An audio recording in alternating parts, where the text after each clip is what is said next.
कौन बनेगा नेता। नगर निगम के चुनाव पास आने वाले थे। पूरे कानपुर शहर में टिकट को लेकर मारामारी शुरू थी, लेकिन सबसे ज्यादा चर्चा में वार्ड नंबर 40 की सीट थी। वो इसलिए क्योंकि इस बार वहां की सीट महिला के लिए आरक्षित थी। अब सवाल ये था कि चुनाव लड़ेगा कौन। इससे पहले ठाकुर साहब वहां से पार्षद थे और इस बार उन्होंने अपनी पत्नी सीमा ठाकुर को टिकट दिलवाई और ठाकुर साहब की शान के कारण सीमा जी ने 20,000 वोटों से चुनाव जीत लिया। अरे बधाई हो सीमा भाभी, अब तो आप वार्ड की पार्षद बन गई हैं। अब तो हमारे काम आप ही करवाएंगी। अरे ये तो सिर्फ नाम की पार्षद बनी है, वो तो महिला सीट आ गई, वरना पार्षद तो मुझे ही बनना था। अब भले ही चेहरा इसका होगा, लेकिन पावर तो मेरी ही होगी। अरे वाह भाई साहब, क्या दिमाग लगाया है आपने भी। आइए आप लोग, खाना लगा दिया है सबके लिए।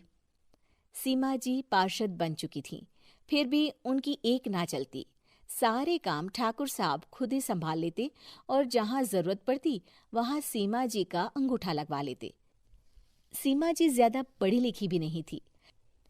एक दिन ठाकुर साहब और सीमा एक प्रोग्राम में जाते हैं। अरे ठाकुर साहब, आप आ गए। ओहो, पार्षद मैडम भी आ गई हैं। स्वागत है आप दोनों का। लगता है हमारे पार्षद फंड का सही इस्तेमाल हो रहा है।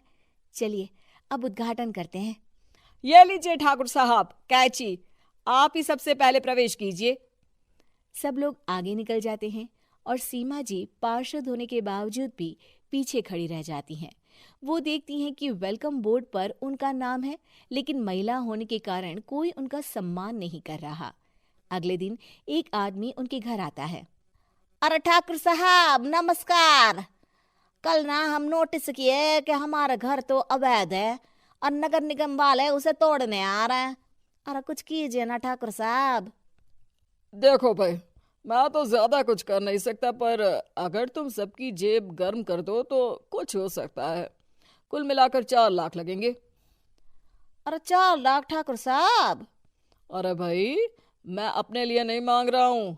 दरोगा है, इंजीनियर बाबू है, बड़े साहब है, सबको देना पड़ता है ना थोड़ा थोड़ा। बोलो है मंजूर?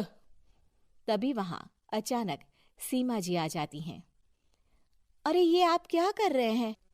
पहले इन्हीं लोगों से तो आपने वोट मांगे, अब इनसे ही पैसे ले रहे हो। अरे चुप रहो तुम, तुम्हारा काम है सिर्फ अंगूठा लगाना, तुम वही किया करो। मुझे दूसरे काम तुम मत सिखाओ, समझी?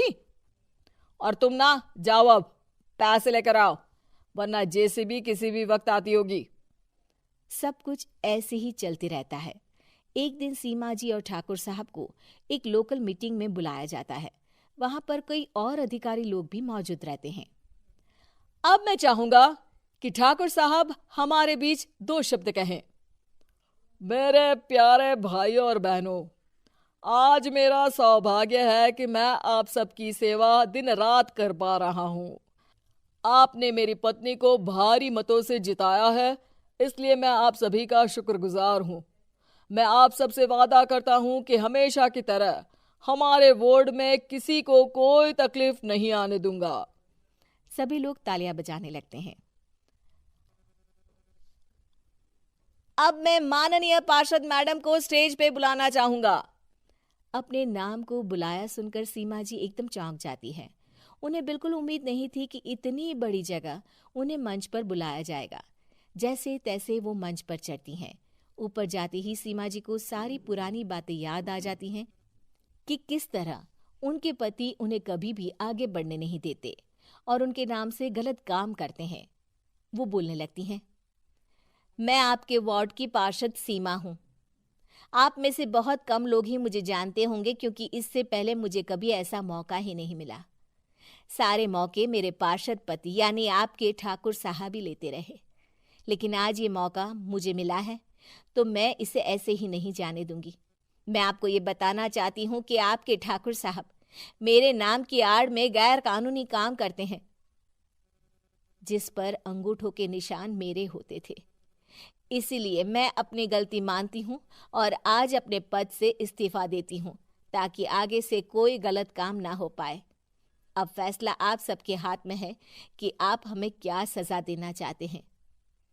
सीमा जी की बातें सुनकर ठाकुर साहब के चेहरे का रंग उड़ जाता है और वो शर्म से मुंह नीचा करके वहां से चले जाते हैं और पद से इस्तीफा देकर ही सही सीमा जी अपने आप में आत्मविश्वास महसूस करती हैं।